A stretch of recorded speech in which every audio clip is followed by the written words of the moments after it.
جب بھی دادی اماں کے پاس جا کر بیٹھو تو وہ فوراً کہتی ہیں، جیتے رہو، اللہ تمہیں لمبی زندگی دے۔ پتہ نہیں لوگ کیا سوچ کر جینے کی دعا دیتے ہیں۔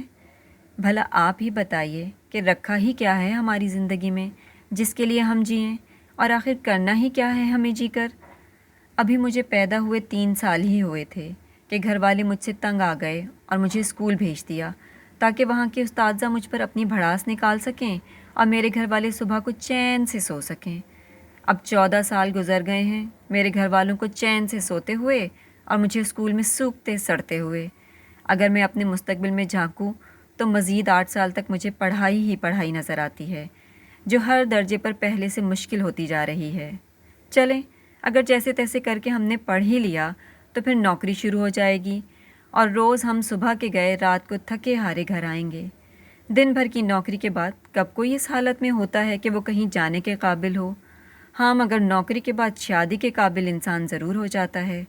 یہ اور بات کہ نوکری ملنے کے بعد بجتی ہیں شہنائیاں، اور ان شہنائیوں کی گونج میں تباہیاں، یعنی کہ شادی ہو جاتی ہے۔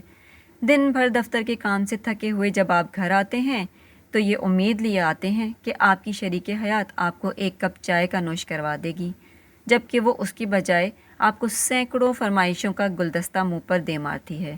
آپ کی تنخواہ میں اضافے کی رفتار آپ کے بیوی بچوں کی بڑھتی ہوئی خواہشات اور ان کو پورا کرنے کے لیے اخراجات سے کافی پیچھے رہ جاتی ہے، اور آپ ٹینشن اور سر درد جیسے ذہنی امراض کا شکار ہو جاتے ہیں۔ اگر آپ یہ سب مشکلات برداشت کر کے بھی زندہ بچ گئے تو بڑھاپا باہیں کھول کر آپ کا استقبال کرتا ہے۔ آہستہ آہستہ آپ کے جسم کے اعضاء آپ کا ساتھ چھوڑتے جاتے ہیں، اور آپ اپنی باقی کی زندگی صاحب فراش ہو کر دوسروں کے سہارے گزار دیتے ہیں۔ جسم میں نماز پڑھنے کی قوت تو باقی نہیں رہتی، البتہ ریموٹ کنٹرول استعمال کرنے میں کوئی خاص دشواری پیش نہیں آتی۔ ہو مبارک تمہیں خوشیاں یہ گھر کی ساری، یہ الگ بات کہ اوروں کے سہارے ہی جیو۔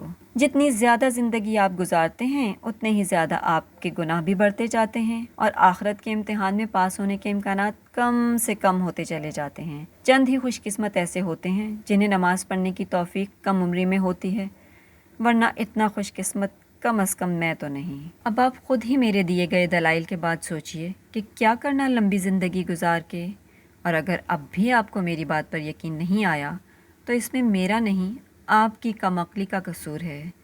یقین کیجئے، آپ کی